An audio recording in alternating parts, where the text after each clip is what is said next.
여러분들 우리 헌법재판소 한번 알아보도록 하겠습니다. 헌법재판소도 이제 사법부의 한 기관인데요. 헌법재판소 한번 알아보면요.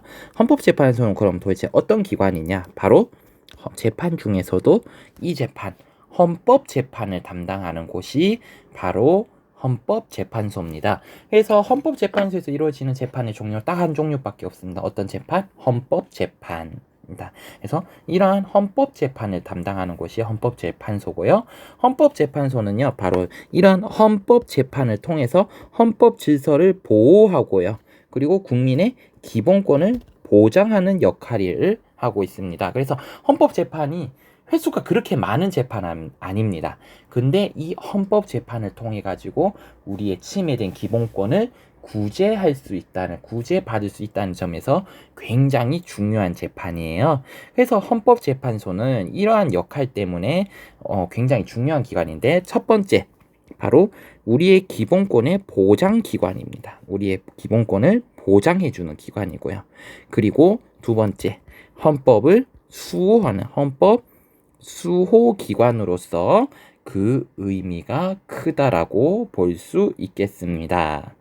자, 그렇다면 이제 여기에서 일어나는 헌법 재판의 종류에 대해서 우리 조금 한번 살펴보도록 할게요. 헌법 재판의 종류가 총 5가지가 있습니다. 그러면 이 5가지 헌법 재판의 종류에 대해서 우리 조금 살펴보도록 하겠습니다. 자, 헌법 재판의 종류 첫 번째 위헌 법률 심판이라는 게 있어요. 위헌 법률, 그러니까 법률이 헌법에 입법부에서 만든 법률이 헌법에 위배가 되는지, 헌법 정신에 맞는지 안 맞는지를 판단하는 재판, 헌법 재판을 우리 위헌 법률 심판이라고 부릅니다. 그래서 재판의 전제가 된 법률이 헌법에 위반되는지를 심판해서 위반이 될 때는 그 효력을 잃게 하는 것. 그러니까 이 법이 입법부에서 만든 이 법이 헌법 정신에 맞지 않다면 그 법은 당연히 없어지고요. 새로운 법을 만들어야 됩니다. 그래서 이렇게 법률이 헌법 정신에 위반이 되는지 안 되는지를 판단하는 헌법 재판을 우리 위헌 법률 심판이라는 게 있고요. 이게 첫 번째로 있습니다.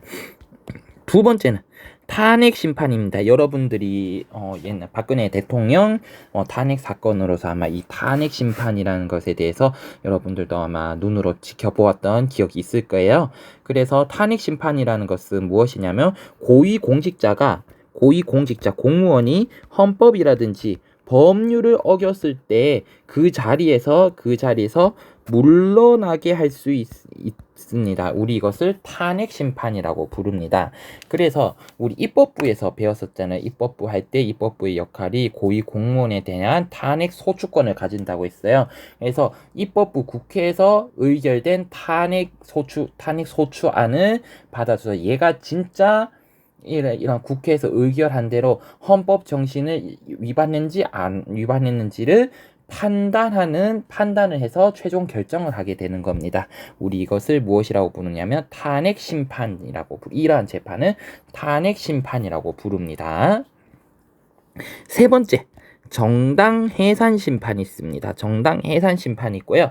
이 정당 해산 심판은 무엇이냐면 우리 민주당, 국민의힘, 정의당, 이러한 우리가 뉴스 매체에서 보고 있는 당 있잖아요. 이러한 당도 해산을 시킬 수 있어요. 그럼 어떠냐? 이러한 정당들이 우리의 목적이라도, 정당에서 활동한 목적이라는 활동이 우리나라 헌법에서 정한 이념에 어긋날 때 정당의 해산을 명령할 수가 있습니다. 즉 너네가 활동하는 목적이라든지 이런 것들이 봤을 때 우리나라 헌법을 지키지 않으니까 너네 정당은 해산해야 된다라고 명령을 할 수가 있는 겁니다. 우리 이 재판을 무엇이라고 부르냐면 정당 해산 심판이라고 부릅니다. 그래서 요거는 우리나라에서 지금 선생님 말고 딱 한 번 있었어요. 벌써 이것도 10년이 다 되어 가는데요. 딱 한 번 있었습니다. 최근 들어가지고 선생님 기억에. 그래서 이 정당 해산 심판도 있다라는 거 알아두셨으면 좋겠고요. 네 번째, 권한쟁의 심판입니다. 권한쟁의 심판은 뭐냐면 국가기관 사이에서 권한의 내용에 대해서 다툼이 발생했을 때 이를 해결하는 재판입니다. 그러니까 국가기관 사이에서 이 일을 가지고 이 일을 내가 해야 되느냐, 우리 부서가 해야 되냐, 너네 부서가 해야 되느냐, 아니면 우리 지역 김천시가 이거를 해야 되냐, 아니면 옆에 있는 구미시가 이거를 해야 되냐, 이러한 권한을 가지고 하는 일을 가지고 싸울 수가 있겠죠. 역할을 가지고 싸울 수가 있는 거예요. 이 역할을 가지고 싸울 때 헌법재판소에 대해 권한쟁의 심판을 요청을 하면 헌법재판소에서 헌법의 정신, 헌법을 통해서 이 일은 너네가 해야, 너네 부서에서 해야 되는 거야. 이 일은 뭐 김천시에서 해야 되는 거야. 뭐 이런 것들을 정리해가지고 판단을 해주는 심판이 있습니다. 우리 그것을 무엇이라고 부르냐면 권한쟁의 심판이라고 부릅니다. 마지막으로 5번째. 헌법 소원 심판입니다. 헌법 소원 심판. 이게 우리 일반인들이 뭐 4개 가장 일반인들이 청구할 수 있는 헌법 재판이라고 보시면 돼요. 우리가 만약에 헌법 재판 한다면 헌법 소원 심판을 할 수가 있는 거예요. 나머지 4개들은 뭐 국가 기관들이란지 이러한 곳에서 할 수 있는 곳인데 이 헌법 소원 심판은 우리 일반인들이 여기에 대해서 제기를 할 수가 있습니다. 그럼 무엇이냐?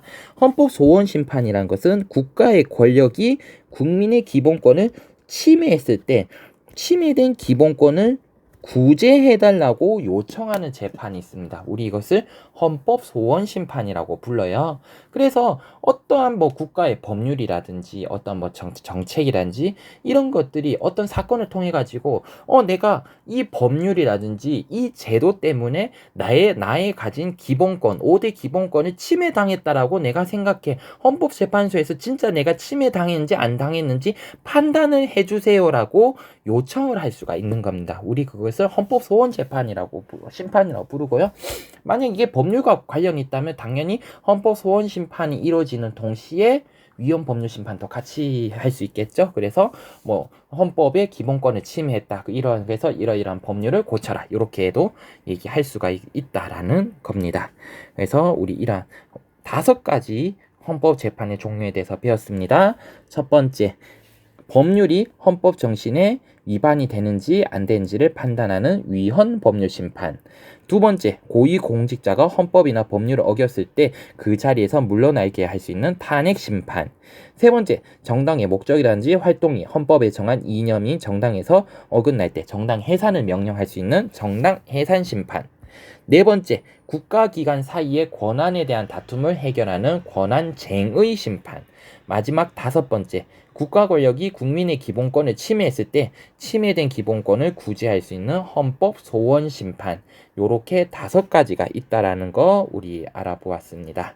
그래서 우리 지금까지 사법부와 헌법재판소에 대해서 선생님과 공부를 해보았습니다. 모두 수고하셨고요. 선생님과는 이제 수업 시간에 만나도록 하겠습니다. 모두 수고하셨습니다.